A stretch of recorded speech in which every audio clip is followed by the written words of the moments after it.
There was once a man who could not be confined to his own time, and indeed believed he traveled into the future.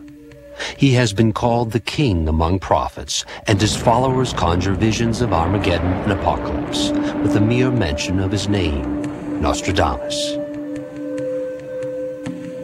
It is very important for us to study Nostradamus and try to decipher the prophecies, because in so doing, we can change our future. Today, we are at the culmination point of where his visions are coming to their conclusion. And we're beginning to see just what kind of a visionary he truly was. His collected verses offer proof, some say, that Nostradamus had visions of the future and saw such monumental events as the French Revolution, the space shuttle disaster, and the Gulf War with its alien weaponry centuries before they would actually come to pass. There are many who believe that his predictions of the future may well affect the lives of us all. He who is called a prophet now was once called a seer. Strictly speaking, a prophet is one who sees things remote from the natural knowledge of men. Michel Nostradamus.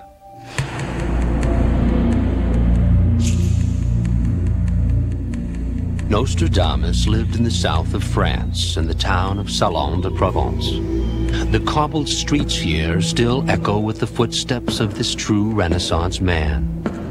Though he walked on these stones more than 4 centuries ago, it is easy to believe that Nostradamus, the seer of Provence, still watches over this crumbling village and still sees the street marked by his name, and the path that winds past the home he lived in, and upstairs once concealed his secret study.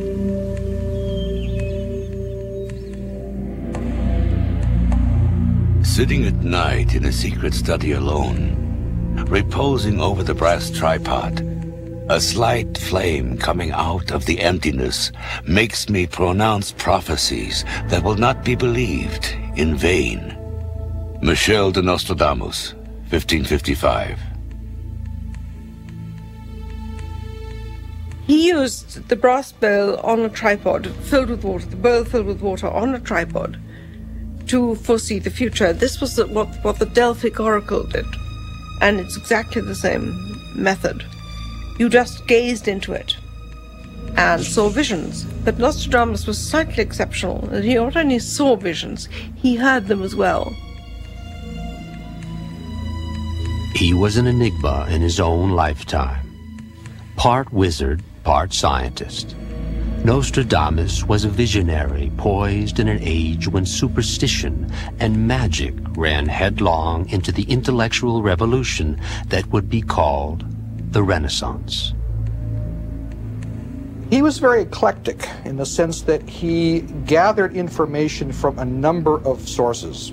He was into numerology, he was into the Kabbalah, he was into all different kinds of forms of divination.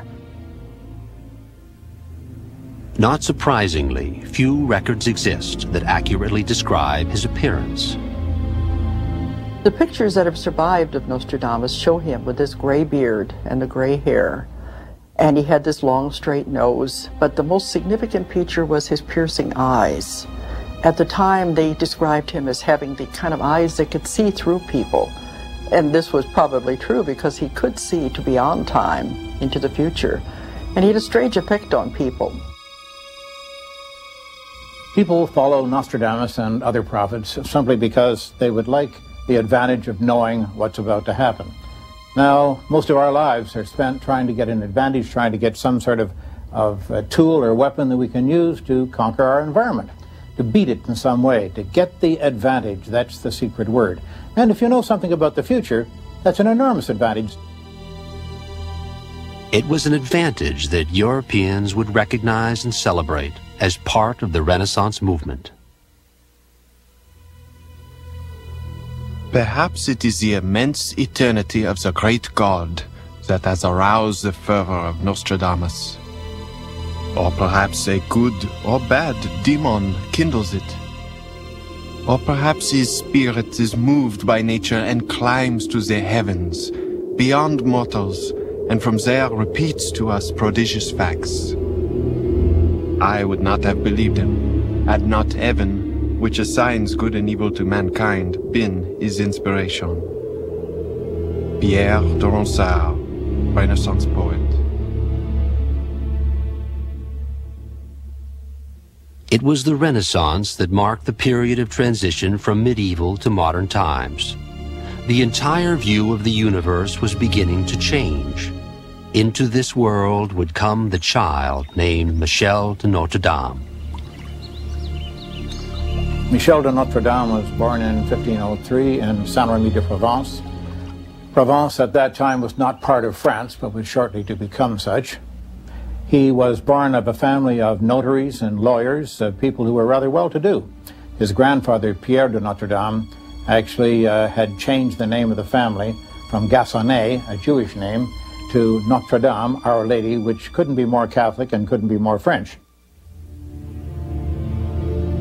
The family changed its name to avoid persecution by the Inquisition that raged through Europe for over 300 years.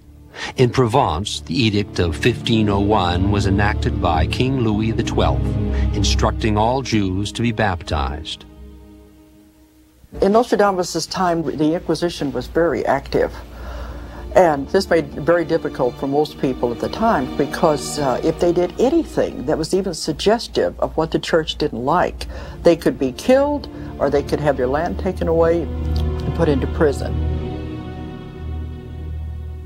In spite of persecution, the 16th century was alive with the excitement of newly available knowledge in medicine, mathematics, philosophy, and astronomy. Young Michel de Notre Dame would find these studies intoxicating at a very early age.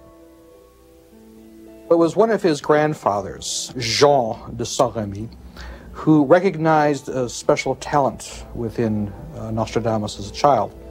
And he took him under his wing. He actually asked that the family allow him to come and have him live in his household.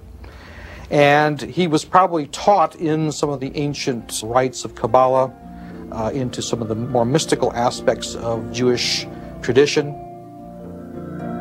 We know he was given books of magic that he kept until he was an older man. So we think he was schooled in magic and in spells, incantations. In addition to the rudiments of mathematics, Latin, Greek, and Hebrew, his grandfather would give him his first taste of what were called the celestial sciences. Hebrew tradition has a rich background dealing with astrology, dealing with the stars of heaven. So his grandfather would have been one that would have led him to look up into the heavens and to witness not only the stars as they are, but the stars as they can impel human consciousness and bring about the destiny of civilization. From this early age, his grandfather would encourage the young boy to pursue a livelihood in the art of medicine. As a physician, of course, he would have to study astrology. That was the first subject to be studied in medical practice. And I'm sure that the clear skies of Saint-Remy de Provence attracted his attention, and I'm sure that his grandfather encouraged it. Jupiter, being more joined to Venus than to the moon, appearing in white fullness, Venus hidden under the whiteness of Neptune, struck by Mars through the Milky Way. Michel de Nostradamus, 1555.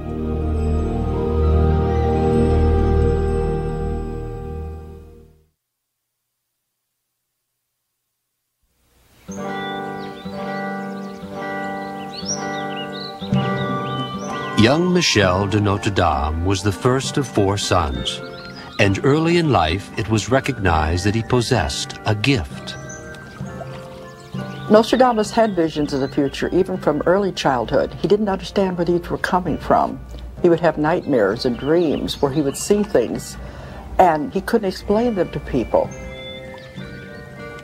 His grandfather was the one that recognized the abilities in the child as a young boy, and would have helped him not only in his studies, but also in his development of those abilities.